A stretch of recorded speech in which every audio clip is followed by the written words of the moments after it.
Bien.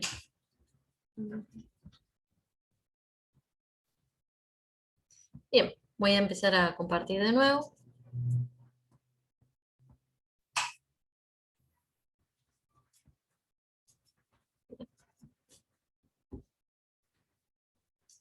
¿Cómo vamos hasta acá?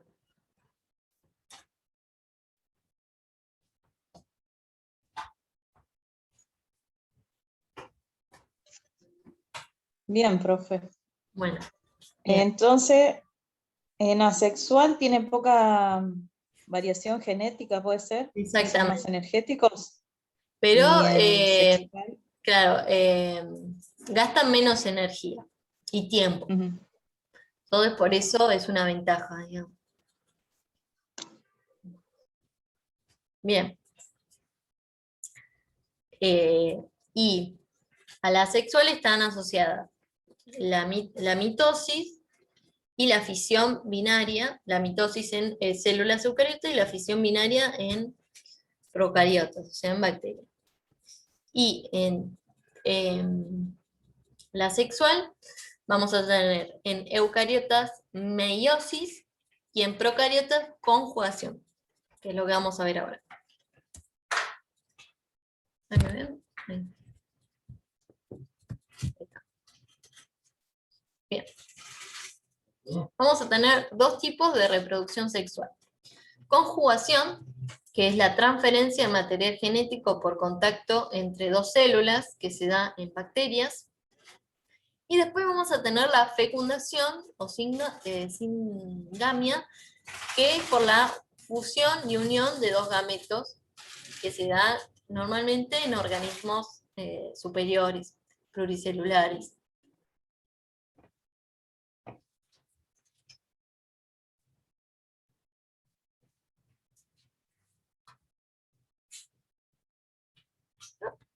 ¿Qué pasó? Hace lo que quiere.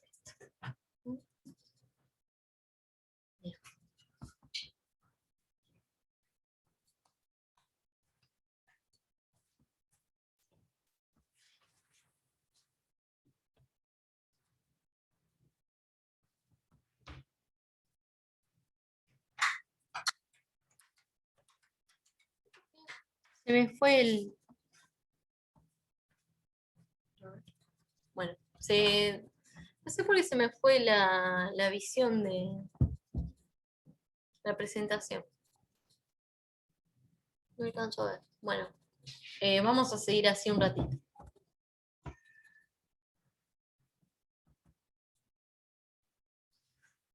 Bueno, entonces vamos a tener la conjugación que se da en bacterias, que va a ser el intercambio de información genética que se da entre dos individuos. ¿Se acuerdan que habíamos visto que en bacterias teníamos un gran cromosoma circular, grandote, que va a formar el nucleoide en el centro del citoplasma de la célula procariota? Y asociado a eso teníamos, o cerca, teníamos otra sección de ese ADN que son los plásmidos.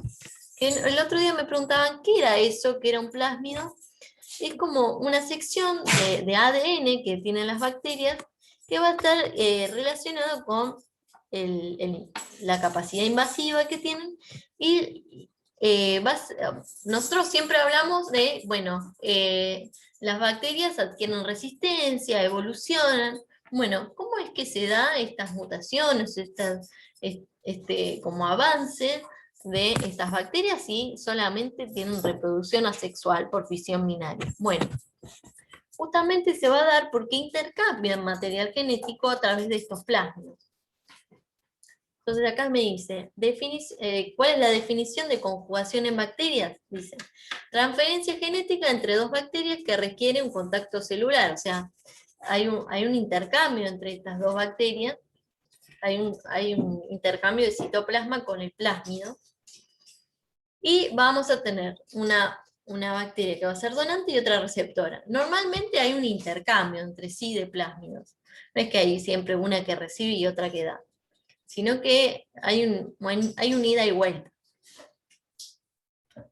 nos dice que la conjugación bacteriana es la transferencia de material genético entre bacterias por contacto directo entre células, mediante puentes de unión y conexión entre las dos. El material genético transferido puede ser un plásmido, que era lo que estábamos mencionando, o una porción de cromosoma movilizada por un plásmido u otros elementos que se pueden transponer.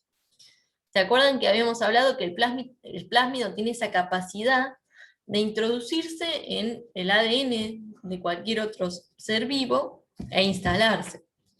Es algo fascinante que tienen las bacterias.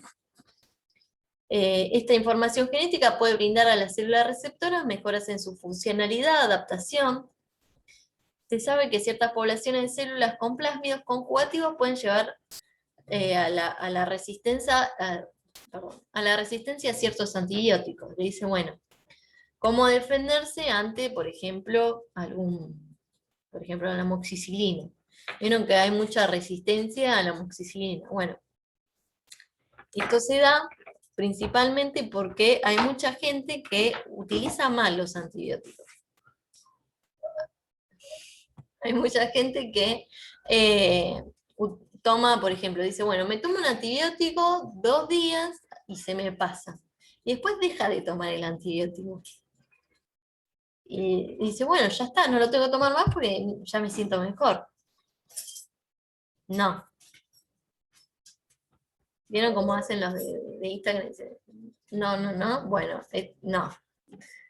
O por ejemplo, dice, bueno, lo tomo ahora y después lo tomo cuando, o sea, se olvidan de tomarlo y después lo toman así de una. O sea, pasan muchas horas entre o sea, no respetan las horas de toma del antibiótico, por ejemplo. Entonces, ahí se produce una reproducción de las bacterias y se produce una reproducción de las bacterias que son resistentes a ese antibiótico. También puede ser por sobremedicación, o sea que, por ejemplo, vieron que los médicos se enojan mucho cuando, por ejemplo, tenés una infección viral y te tomas un antibiótico. ¿Por qué? Porque fue innecesario, vos no tenés que controlar la población de bacterias de tu cuerpo. Aparte que haces un desastre con las bacterias de tu intestino, además podés generar resistencia en las bacterias que ya tenés. ¿Por qué? Porque empezás a tomar el antibiótico, haces eso, y después se te reproducen las bacterias que son resistentes al antibiótico. No es que, a veces no es que evolucionan así de repente a un antibiótico, sino que se reproducen las bacterias que ya son resistentes y después le pasan la información genética a las que no. Si vos le das tiempo a esa bacteria a reproducirse o a pasar el plásmido, que es lo que pasa cuando vos dejás de tomar el antibiótico o te olvidaste por un par de horas de tomarlo, se reproducen, porque, o sea, se reproducen tan rápidamente, en 10 minutos ya tenés 2, y de esas 2 tenés 4, y así sucesivamente, o sea, son rapidísimas. Entonces, los antibióticos, hay que respetar mucho la toma, el tiempo. Van a ver que dependiendo del antibiótico, tenemos antibióticos que se toman poco tiempo, por ejemplo, 4 días, son esos de ultra generación, o sea, los de cuarta generación se toman 6 días, poco tiempo. Después tenemos la amoxicilina, que es el que más conocemos, que mucha gente se siente mal y va y se compra una amoxicilina en la farmacia. Bueno, eso también está mal porque no sabés, capaz que tenés algo que no es susceptible a ese antibiótico. Capaz que tenés que tomar otro. O mucha gente que dice, bueno, me dio un ibuprofeno el médico, nada más. Y entonces va y se compra un antibiótico. Quizás no necesitaba el antibiótico y también genera este tipo de problemas.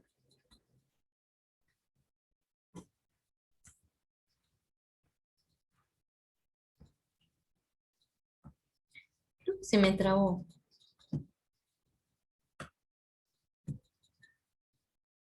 Ay, se me pasó.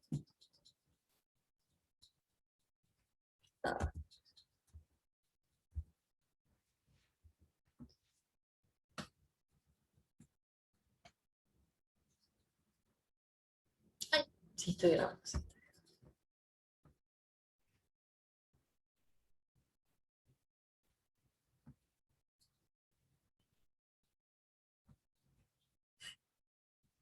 Se me trabó la compu. De nuevo. Mm,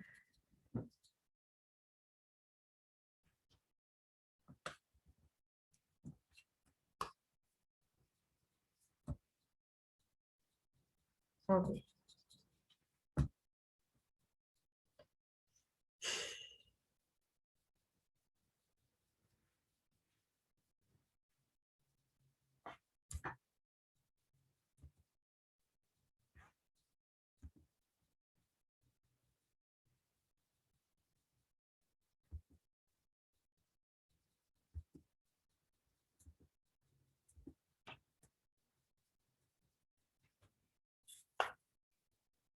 Bien.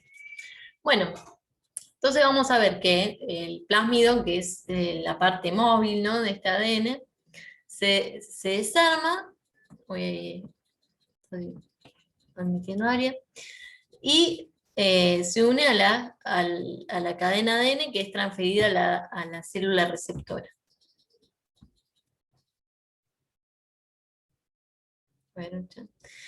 A ver, dice Micaela Quintana, es decir, que la célula procariota es la encargada de multiplicar la bacteria, por eso si no se actúa a tiempo con antibióticos se multiplican. Siempre se van a multiplicar. Lo que uno, o sea, hace con los antibióticos es matar a la suficiente cantidad de bacterias para que el sistema inmunológico nuestro pueda contraatacar, digamos. Por ejemplo, si uno tiene una infección después que uno terminó con la toma de antibióticos, igual sigue con una infección, o sea, no es que desaparece, dura un tiempo. Pero ya es una cantidad de bacterias que es estable, que el sistema inmunológico lo puede llegar a estabilizar, digamos. Siempre lo que hacemos con el antibiótico es ayudar a nuestro sistema inmunológico. Si nosotros no tuviéramos sistema inmunológico, nos morimos. Por eso es lo que pasó en los primeros momentos con el virus del HIV, que es el virus de la insuficiencia humana, que se llegaba al SIDA, y el sistema inmunológico iba perdiendo cada vez mayor capacidad de defensa, y por más que vos mediques a alguien con un antibiótico, la persona moría igual porque no tenía defensa. La célula procariota, normalmente las bacterias son procariotas, así, procariota, bacteria. Así que no es que la célula es la encargada de multiplicar la bacteria, sino que la bacteria es una procariota.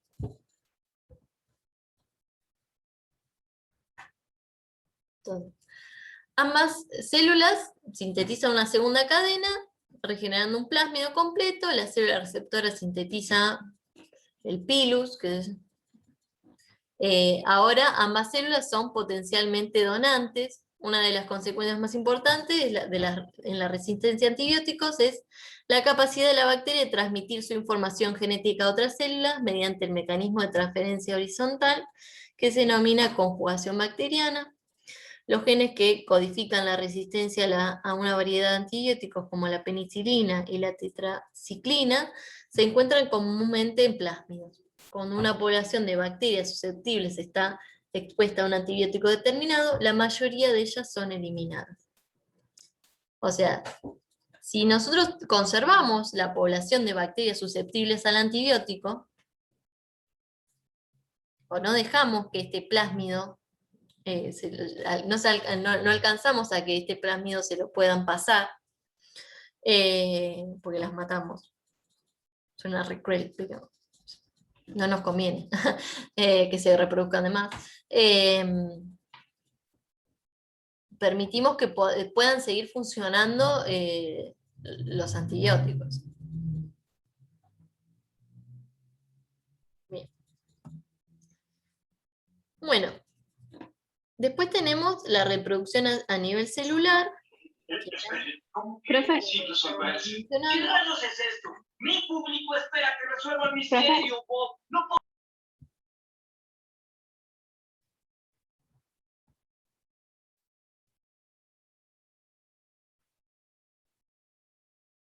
Belén, ¿sí me decías algo? sí, que quería preguntarle, que algo que no entendí del plásmido, no lo entendí bien. Es como una pequeña porción de ADN circular que está parte del cromosoma único que tiene la bacteria, que es una porción que sirve de ADN que está por fuera del general, que sirve para pasarse genes entre bacterias y además para invadir alguna célula y que genere proteínas que le sirven a la bacteria, ¿no? O para destruir a la bacteria eucariota. ¿Se entiende? Sí, ya entendí, profe. Por eso se la pasan. Los plásmidos tienen la capacidad de meterse en cualquier ADN y generar, como encajarse en el ADN de cualquier célula. Y entonces va dependiendo de la célula que es sensible a la entrada de eso, ¿no? Lo que les contaba a tus compañeros la otra vez es que los plásmidos es un mecanismo que se utiliza para generar organismos transgénicos, por ejemplo. Que si vos querés introducir un gen en otra especie, lo que hacen es poner ese gen en el plásmido y después introducen este plásmido en la célula que se quiere modificar y después se genera el organismo genético, el organismo modificado genéticamente. Ahí está. Bueno, profe, y entonces, digamos, para atacar eso, ¿qué es lo que tienen los antibióticos? Los antibióticos actúan, por ejemplo, dependiendo qué tipo de antibióticos, hay antibióticos que inhiben a los ribosomas o a las mitocondrias o a la formación de la membrana plasmática, por ejemplo. Entonces, por ejemplo, la amoxicilina, la penicilina, cuando la célula se está dividiendo, impide que se forme membrana plasmática. Entonces, como que la célula se abre y se pierde el contenido intracelular, la mata, digamos, porque inhibe la formación de membrana plasmática. En otros, por ejemplo, la célula se muere de falta de energía porque inhibe la producción de alguna enzima, por ejemplo. Inhibe los ribosomas, entonces no se produce alguna enzima, entonces también se muere la célula. Van a tener diferentes mecanismos. Entonces, lo que se genera es que cuando vos atacás a cierta población de seres vivos, vamos a tener que en la mayoría de los casos va a haber una pequeña porción de esa población que no es susceptible. Entonces, si vos dejás que esa población que no es susceptible le traspase esa información a las que sí son susceptibles, después no te quedás con mecanismo de defensa, porque las que eran susceptibles, por ejemplo, al antibiótico, que se morían al antibiótico, ahora no son más susceptibles a ese antibiótico, entonces se siguen reproduciendo células o bacterias, digamos, que no son susceptibles al antibiótico, entonces no van a morir.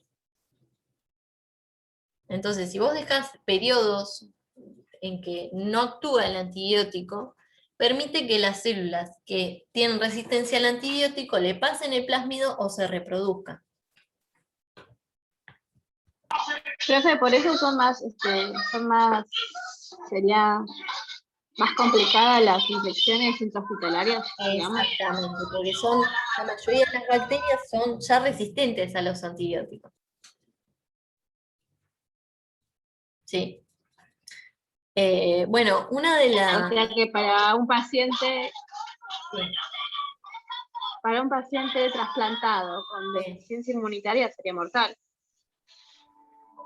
Sí, sí, porque con un trasplante vos estás inmunodeprimido porque normalmente los inmunodeprimen para que no rechacen el tejido, porque nosotros tenemos células especializadas que reconocen o no células de nuestros tejidos. Entonces, como es un tejido que por más que sea compatible, no es tu tejido, digamos. Eso se da cuenta el sistema inmunológico. Entonces, para que no sea rechazado por el cuerpo, se inmunodeprime al paciente, entonces la macana que tiene es que también es susceptible a infecciones. Como decís vos, las infecciones intrahospitalarias. Por eso se trata de sacar al paciente lo más rápido posible del hospital también. Claro, ya entendí. Claro. Gracias. Le bajan las defensas a los médicos a propósito. No es que nada más por la situación de estrés por el trasplante, sino que es a propósito. Tiene que ver con el complejo de histocompatibilidad. Que capaz que lo vean en fisio. Es un mecanismo que tienen las células para reconocerse entre sí.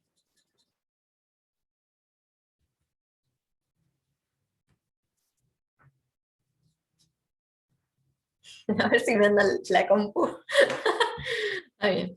Bueno, vamos a hablar un poco del ciclo celular de células eucariotas. Estuvimos hablando de procariotas, ahora estamos hablando de eucariotas. O sea, una bacteria no va a pasar por este ciclo. Solamente las células eucariotas. ¿Se entiende? Bien. Sí, Entonces vamos a tener que el ciclo celular, como habíamos dicho, ay, qué bestia. Bueno, estoy cansada. Bueno, habíamos hablado de que un ciclo tiene que ver con el ciclo de vida de la célula, y vamos a ver que cuenta de dos fases. La interfase, que va a ser el momento desde que la célula se dividió, hasta que comienza el proceso de división nuevamente. Esta interfase va a tener que ver con el aumento del volumen celular, la formación de los centriolos y que el material genético se duplica. O sea, nosotros vamos a necesitar que las células conserven la misma cantidad de material genético, porque imagínense que si en cada división de cada célula del cuerpo nos quedáramos con la mitad, piensen que tenemos por segundo millones de divisiones celulares. O sea, no te quedaría nada de ADN en segundos, o sea, si fuera que se va dividiendo el ADN. Sino que entre cada división va a haber una duplicación del material genético para pasarlo a la célula hija. Entonces, siempre va a haber un momento de duplicación del material genético, además de duplicación de todo lo que es el volumen celular, los organelos. Y después vamos a tener la fase de división, que puede ser mitótica o meiótica. El día de hoy vamos a hablar nada más de la división mitótica. Bien, vamos a tener que la interfase se divide en tres fases: la G1, la S y la G2. La G1 y la G2 va a tener que ver con el agrandamiento celular.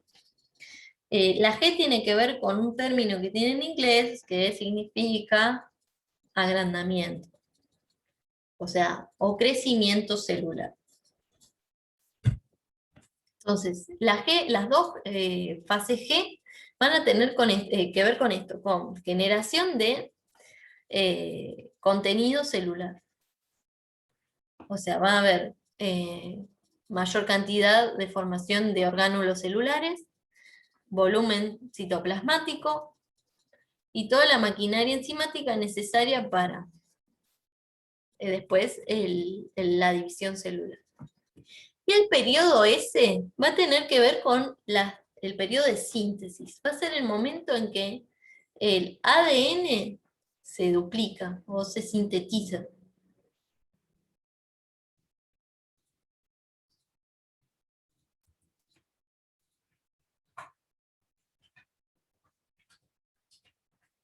Bien.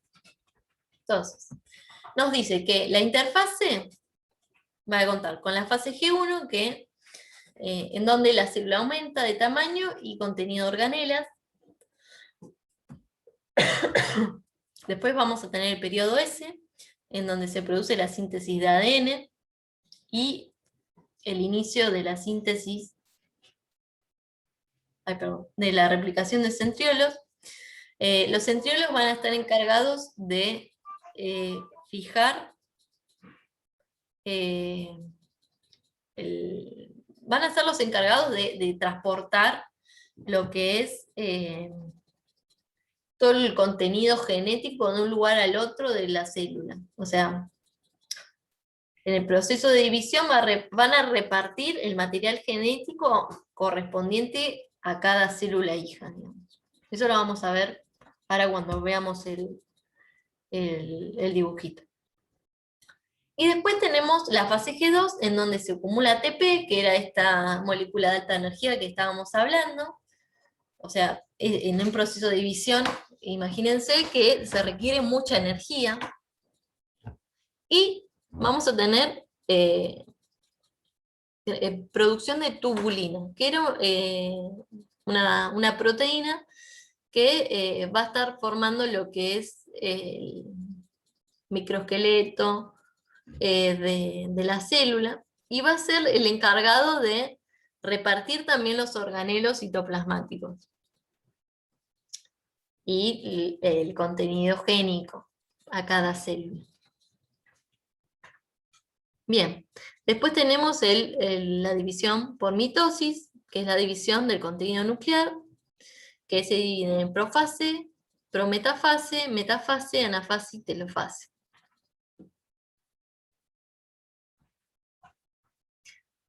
Bueno, después tenemos la meiosis, que es la división relacionada a la reproducción sexual, y se produce la división del contenido del núcleo por medio de dos divisiones sucesivas. O sea, vamos a tener profase, metafase, anafase y telofase 2 veces.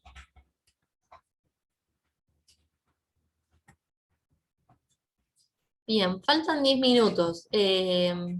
Después, que si se llega a cerrar, volvemos a entrar, que no queda tanto igual. Así que quédense tranquilos. Cuando estamos hablando del ADN de células eucariotas, vamos a ver que el ADN, cuando se condensa, va a formar estructuras de este tipo, en donde el ADN se comprime tanto alrededor de ciertas proteínas que va a formar estructuras condensadas, que son estas, los cromosomas. Acá vamos a tener un cromosoma duplicado, o sea que ya pasó por el periodo S. Cada uno de estas cromátidas va a ser un ADN que del otro lado de este cromosoma va a ser idéntico. O sea, es la duplicación del ADN. O sea, esta hebra de ADN y esta de este lado son idénticas. Después vamos a ver que en el proceso de división del ADN va a ir una a cada lado y va a haber una repartición, digamos, perfecta de lo que es el ADN.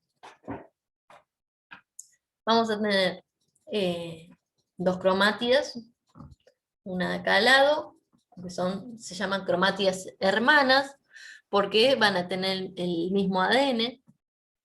El centrómero, que es este espacio, esa condensación en donde se unen las cromátidas hermanas. El cinetocoro va a ser el punto en donde se van a insertar los túbulos de de tubulina, en donde van a traccionar a cada extremo de la célula para separar el ADN. Y después vamos a tener los brazos, que vamos a tener 4 brazos en total cuando el cromosoma está duplicado. O sea, este cromosoma duplicado es el que vamos a ver en la profase de la mitosis. Normalmente el ADN está descondensado, o sea, no está condensado así, no se ve así tan compactado. Simplemente piensen que, por ejemplo, cuando uno va a mudar, está viviendo en un lugar, como necesita las cosas, las va a tener dispersas. En cambio, cuando uno se va a mudar, las tiene que poner en paquete para que después cuando se genere la repartición, quede todo exactamente igual y después pueda volver a ser utilizado por las células hijas, digamos. Bien.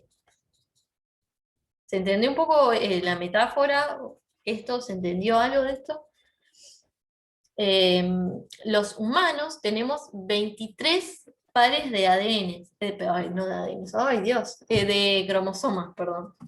Vamos a tener una cadena de ADN que va a estar, cuando está condensado el ADN, dividido en 23 pares de cromosomas. Profe, buenas noches. Sí, Nadia le buenas habla. noches. Disculpe Sí, que sí. la moleste. No hay problema. Recién entré y no entiendo nada. Ah, ¿Está grabado esto? sí, está grabado, quédate tranquila. Sí, sí. Yo soy la que le mandé un mensajito que no había llegado de trabajar y llegué recién. Ah, sí, me acuerdo. Bueno, me quedo hasta lo último de la clase, pero estoy perdida. Está bien. ¿Listo? Es normal. Yo la primera vez Sí, porque uno... que vi esto fue como, no entendía No, nada. estoy Nada, perdida ahora porque hacía 1 hora y media ya que estaba la clase, ¿no? ¿Cómo? Sí, hace como 1 hora y media. 1 hora y pico, Claro. sí. Sí. Bueno, después le quiero hacer una consulta de que puse ribosomas Sí. en el trabajo y no era, hacia lo último, le pregunto. Ok. Bueno, si querés más al final, me preguntas, porque no me acuerdo. Dale. Bueno, Gracias. de nada. Hay diferentes tipos de cromosomas, dependiendo de dónde está el centrómero, en donde se mide la longitud de los brazos. Esto es, ¿por qué se lo mide? ¿Por qué se los diferencia? Porque vamos a ver que hay genes que van a estar asociados a ciertos tipos de cromosomas. Entonces les sirve a los que son genetistas para esta forma de los cromosomas para clasificarlos y para entender cuáles son los cromosomas homólogos, o sea, que comparten el mismo material genético entre sí. O sea, los mismos genes, no necesariamente el mismo material genético.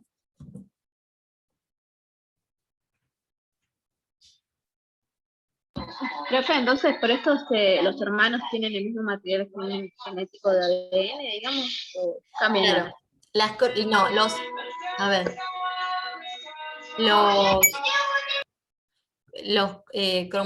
vamos a tener que las cromátidas hermanas, que son estas que vemos acá en el cromosoma, es el mismo ADN. Cada una de estas tiene la misma información genética que la otra. Después vamos a tener algunos cromosomas que son heredados de nuestra madre y algunos cromosomas que son heredados de nuestro padre. Los que son heredados de nuestra madre y los que son heredados de nuestro padre van a tener la información para los mismos genes. Que se expresen o no, después vamos a ver que no se van a poder expresar todos los genes, los de mi mamá y los de mi papá al mismo tiempo. A veces sí, pero a veces van a competir por la expresión de un gen. Por ejemplo, vos querías que te salieran los ojos claritos, celestes, pero tu mamá tenía el gen para la fabricación de la melanina y entonces va a ganar, porque hay ciertos genes que van a predominar sobre otros. Entonces vamos a tener que el ADN que va a provenir de nuestra madre y el ADN que proviene de nuestro padre va a tener la misma información para los genes, digamos. O sea, van a tener información para las mismas características. Por ejemplo, color de ojos, color de pelo, altura. Entonces, cada uno de estos va a tener esos genes, pero pueden tener diferente información. Estos cromosomas que van a tener la información para los mismos genes, pero no necesariamente la misma información, se llaman cromosomas homólogos y tienden a tener la misma forma entre sí. Vamos a ver que una célula que tiene los dos cromosomas homólogos, o los dos juegos, el del padre y el de la madre, se llaman células que tienen dos juegos de cromosomas y son diploides. Y las células que tienen una sola información para ese gen son células haploides.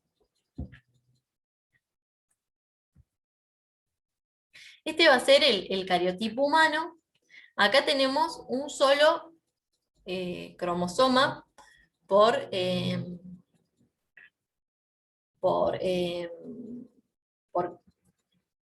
no está el cariotipo completo, digamos, porque tendría que estar el homólogo al costado. Nosotros tenemos en un total de 23 pares de cromosomas homólogos. Acá tenemos 23 cromosomas nada más. Bueno, 24 pues está el par sexual. Pero normalmente acá hay una clasificación de los tipos de cromosomas. Ahí en cualquier momento se va a cortar. Ahí dice, el cariotipo es el patrón cromosómico de una especie expresado a través de un código, que eso está estudiado por los genetistas, y tiene que ver con cómo está expresada la información genética en los seres vivos. Por ejemplo, una cebolla tiene 12 cromosomas, nosotros tenemos 23 cromosomas. Un perro creo que tiene 46 cromosomas. Eso va a definir también parte de lo que es la especie.